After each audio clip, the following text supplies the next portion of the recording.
Look at it. Angie, how'd you slip out? We don't even know your name in that house anymore. What's your message, sir? Message is all's well. We are a family. Your sister and your brothers.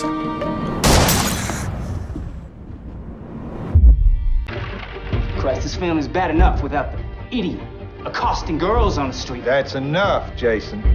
Jason, what you doing with $3,000 cash in your closet? He's a liar, Caddy. I don't give a damn. Caddy, wait! I'm telling you to get the hell out of town. Can I? How you can? We're here to present a video review about The Son and the Fury, novel written by William Faulkner.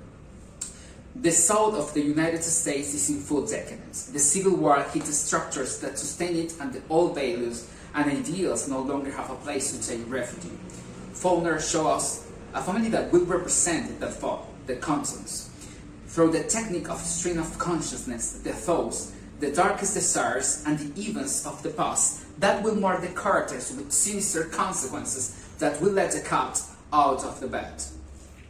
In the first chapter, we will meet Benji, a 33-year-old man with a maturation delay, the last but one of the four Compsons brothers.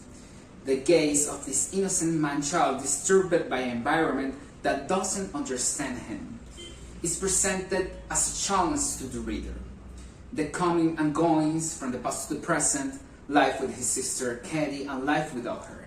The events will be confusing and will represent a real mess. And that's why you have to be on the ball, because you can get lost easily on the novel if you don't pay attention. Then we will continue with the eldest of the Compsons, Quentin, the pride of the family and the most rooted to old-fashioned values. Quentin is studying at Harvard, and instead of finding a character fulfilled and happy for his successful present, we are in front of someone disturbed by his thought, regretted by a sense of guilt, and tormented by the turbulent life of his sister Katie. A recurring resource in this chapter will be the memory. A scene from today will be so identical to one from yesterday that the character will superimpose them until they become the same experience. In the third chapter, we will meet Jason, the youngest of the brothers.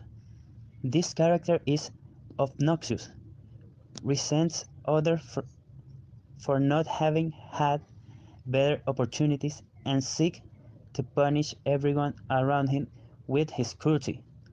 While it won't take long to hate him, we will also manage to find clarity from this chapter onwards. Many of the facts are ordered.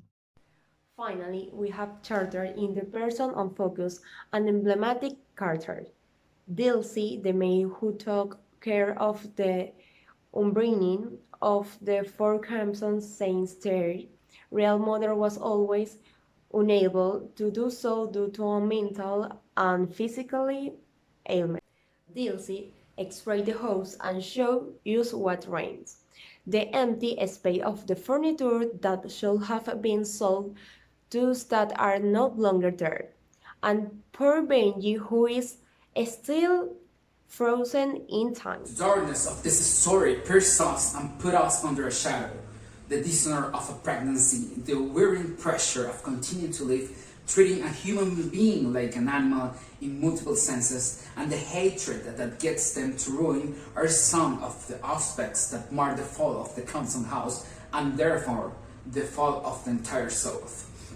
It was a beautiful complexity, and I find it an unforgettable novel and quite an experience to have read it. Bring my brother back!